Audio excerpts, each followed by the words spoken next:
Get full episodes of The Damage Report as a podcast on iTunes and Android, and you can watch the live show every weekday on YouTube TV.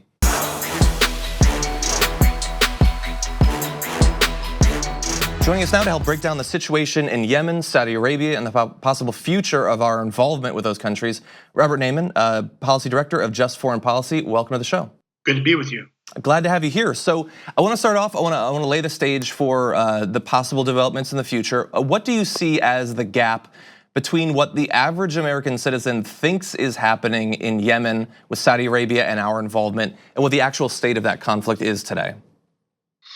Well, I think that the most important things are the following. First of all, US participation in this war is unconstitutional. It's never authorized by Congress when it began in March 2015. Second, the United States is directly participating, contrary to the lies of the Pentagon and official Washington, for 3.5 years. The United States is refueling the Saudi UAE warplanes in the middle of their bombing runs, providing target information.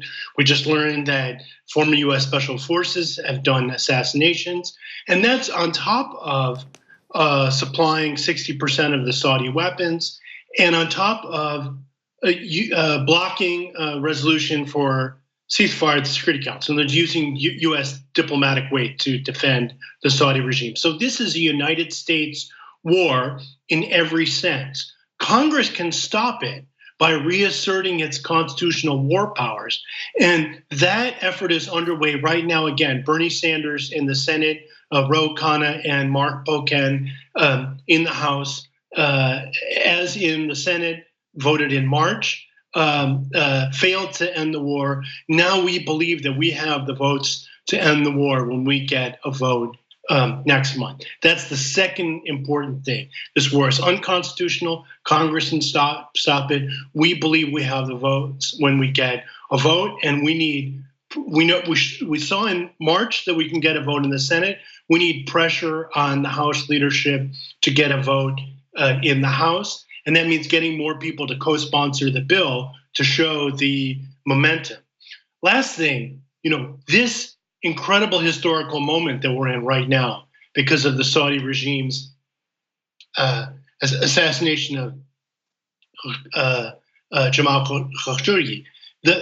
We're seeing a Me Too-like re-examination of the U.S.-Saudi relationship in the U.S. media, in the government, even in culture. U.S. museums reevaluating, U.S. businesses reevaluating their relationship with Saudi Arabia in light of this spectacular display, which people who follow this, the US government knew the Saudi regime was psycho after 9/11. This is the capstone of a series of events that show how out of control the Saudi regime is and how the US-Saudi relationship is.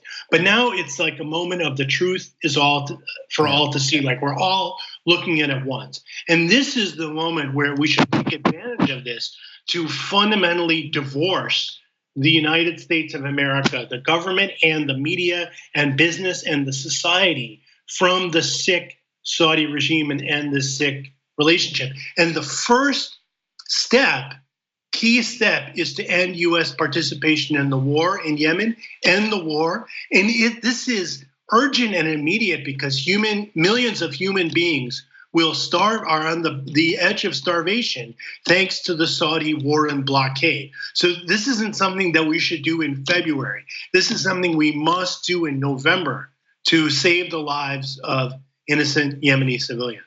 So possibly standing in the way of that divorce, though, while many people seem to be reconsidering this relationship, Donald Trump's every comment seems to be supportive of MBS, the continued involvement in that conflict. He talks constantly about how awesome this arms deal that's coming up is.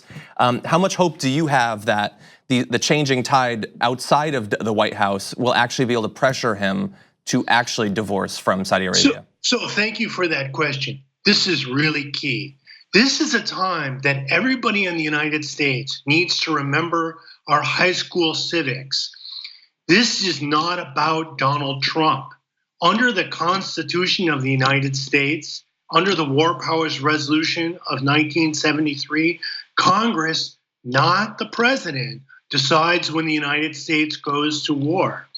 We need a majority of the Senate and a majority of the House to vote to end US participation by invoking the War Powers Resolution. Trump doesn't have anything to do with it. And the same is true of the arms deals. Congress can vote them down. In fact, right now, the key arms deals that Trump wants are already blocked in the Senate. Were already blocked in the Senate before the assassination of Khashoggi.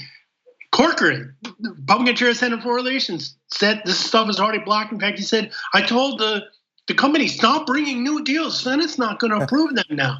So people need to take the red pill and remember that this is not actually about Trump. This is about the United States Congress voting this stuff down, voting down the war and voting down the arms deals. It doesn't matter what Trump says or thinks if we have the votes to end the war in the House and the Senate.